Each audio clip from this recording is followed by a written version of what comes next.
Exceptionnellement, 9h36, cette capsule donc vous est offerte en ce vendredi 23 mai. Ben, on a un invité aussi devant nous qui est là et qui s'appelle Simon Côté-Lapointe. Bonjour Simon. Bonjour. Compositeur, musicien, je dirais performeur aussi, hein, dans une certaine mesure. Je dirais Oui. quelqu'un d'assez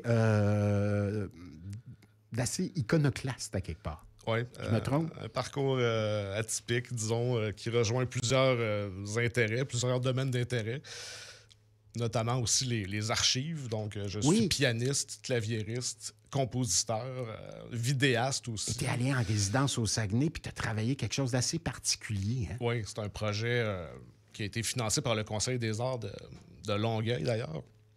Donc, j'ai eu la chance de composer une pièce pour 8 instruments au Centre d'expérimentation musicale de Chicoutimi-Nord. Et j'étais sur place pendant 4 semaines avec une magnifique troupe de musiciens pour monter un spectacle avec des archives sonores. Donc, des archives... d'archives sonores, tu parles de quoi? De discours de politiciens ou de bulletins de nouvelles? C'est quoi? Ou juste... Exactement. Ça peut être autant des discours, ça peut être autant aussi de la musique, ça peut être des sons, ça peut être des enregistrements. Donc, c'est vraiment... Je me suis pas limité à aucun type d'enregistrement. Là. Donc, c'est vraiment... On ratisse large. OK. Donc, puis, tu t'as écouté, tu dis, OK, je mets ça en musique. Comment tu t'y prends? Ben, premièrement, j'avais 5 thématiques. Donc, mon projet était structuré en 5 thématiques. Forêt, rivière, des thématiques inspirées de Chicoutimi, de la région du Saguenay-Lac-Saint-Jean. Es-tu originaire de là? Mon père et ma mère viennent respectivement de... Donc, il y avait une résonance pour toi d'aller là. Oui, exactement. Okay. Donc, j'ai encore de la famille aussi dans le coin. Okay. Puis, je voulais faire quelque chose de vraiment ancré dans la région. Donc, je suis allé avec des thématiques qui rejoignent la région. Là. Donc, rivière, ancêtre, français aussi. Il y avait une thématique français. OK. Puis, il y avait une thématique français future. langue parlée. Oui, français langue parlée.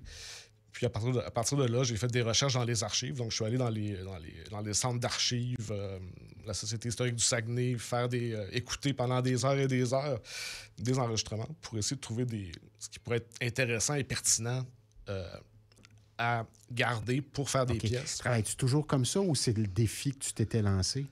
Oui, dans ce cas-ci, c'est un défi particulier. J'avais fait un projet auparavant qui s'appelle Topochronie.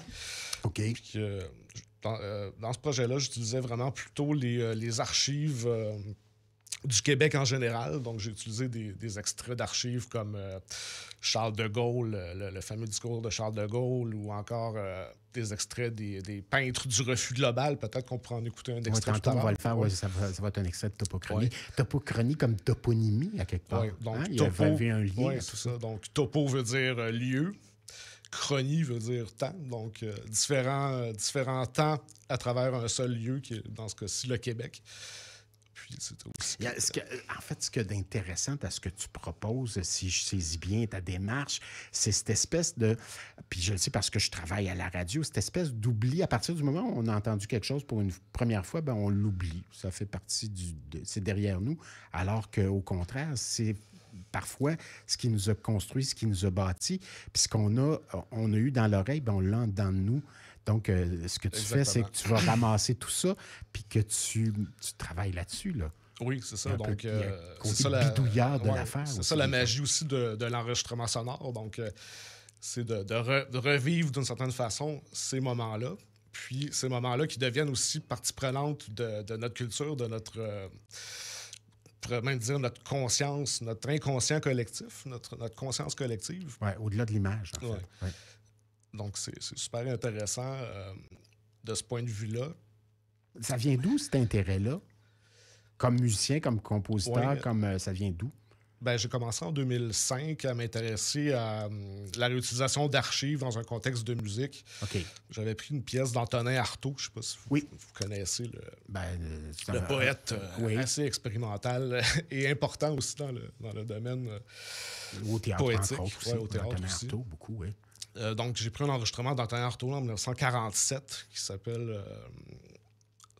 pour en finir avec le jugement de Dieu. OK. Puis je me suis amusé à faire une pièce électroacoustique et électronique à partir de là. ça. Donc la voix d'Artaud est toujours présente. Ouais, très intense aussi, donc c'est quelque chose d'intéressant. Donc ça fait déjà 20 ans. Puis par la suite, j'ai étudié aussi en archivistique. Donc j'ai fait une maîtrise sur les archives. Puis j'ai fait un doctorat ensuite sur les archives audiovisuelles numériques. OK. Donc vraiment, c'est l'espèce de côté casse-tête qui t'intéresse dans tout ça. D'aller rechercher des trucs et de mettre ça puis au service de ton art aussi. Oui, c'est ça. Donc, de pousser plus loin les connaissances pour pouvoir mettre tout ça au service de ton art. Exact. Donc, c'est aussi l'analyse de l'archive. Donc, comment on peut... quels aspects de l'archive on peut évoquer lorsqu'on les réutilise. Tout à l'heure, tu parlais justement du passé, tu parlais de la réminiscence, finalement, du passé à travers les archives. Puis, ce qui est intéressant, c'est qu'on peut les exploiter de différentes façons. Ce que je fais aussi dans mes œuvres. Donc, ça peut être juste pour le contenu signifiant en tant que tel, donc de quoi on parle, mais ça peut être aussi pour la texture sonore en tant que telle. Donc, juste réutiliser une voix pour sans nécessairement la signification en tant que telle, mais pour la texture de la voix. Donc, c'est très riche. Ça rappelle un peu ce que... Corrige-moi si je me trompe. Je me souviens du Trésor de la langue, René Lucier. Ça rappelle un peu ça, ce que tu fais. Ta démarche est similaire. Oui, exactement. La démarche similaire. Une des influences. Oui, vas-y. Et d'ailleurs, j'avais contacté René Lucier là, pour participer à mon projet. Malheureusement, il n'a pas pu participer à mon projet Topochronie, mais j'espère bien éventuellement pouvoir collaborer avec René Lucier, qui est un grand maître. Ça, avec ça, tu te promènes quand même pas mal. Là. À partir du moment où tout ça est fait, tu te promènes avec ça. Là. Oui, c'est ça. Donc, Chicoutimi. Non, mais à titre de musicien, au-delà de l'archiviste, là, es-tu dans l'art de représentation beaucoup ou à partir du moment où le truc est fait, c'est pondu, on passe à autre chose? Oui, dépendamment des projets, évidemment, ça peut changer. Comme le projet Topochronie était plus un projet au départ conçu pour être joué live. C'est ça, la mais scène. Malheureusement, à cause de la pandémie, j'ai dû me réajuster. Puis c'est devenu plus un projet d'album. Mais on a quand même fait une partie on a présenté le contenu en spectacle quand même l'hiver passé. Puis le projet actuel, mon plus récent projet, qui est le projet avec le Centre d'expérimentation musicale à Chicoutimi. OK, tu retournes là. Ça a été présenté une seule fois. OK. Donc, on va voir si on peut le représenter à d'autres endroits. Mais sinon... Ça implique quoi? Ça implique que tu es là avec tes bandes, avec ce que tu as découvert. Ça implique quoi comme spectacle que ça donne sur scène? Oui, c'est un gros processus. C'est un gros dispositif. Un gros dispositif, oui. Des musiciens avec toi ou tu es vraiment là tout seul? Puis, Oui, on est 8 musiciens sur le stage. Puis, évidemment, il y a les séquences. Donc, il faut se synchroniser avec les séquences. Donc, il y a tout un... Les séquences deviennent instruments de musique. Oui, exactement. Hey, j'ai envie d'écouter, on écoute un extrait de Topochronie, si tu veux bien, 3 peintres du Refus Global. On vous rappelle qu'on est avec Simon Côté-Lapointe, puis on revient après ça. Tiens, on va aller écouter ce que ça donne.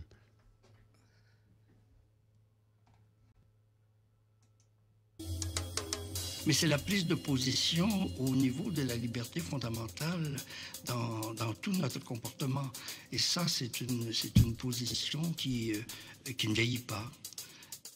Mais c'est la prise de position au niveau de la liberté fondamentale dans tout notre comportement. Et ça, c'est une position qui ne vieillit pas.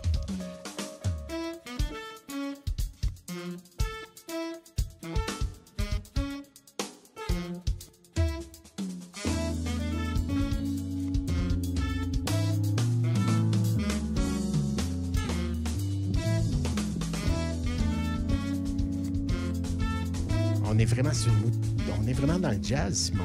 Oui, dans le cas de cette pièce-là, c'est vraiment...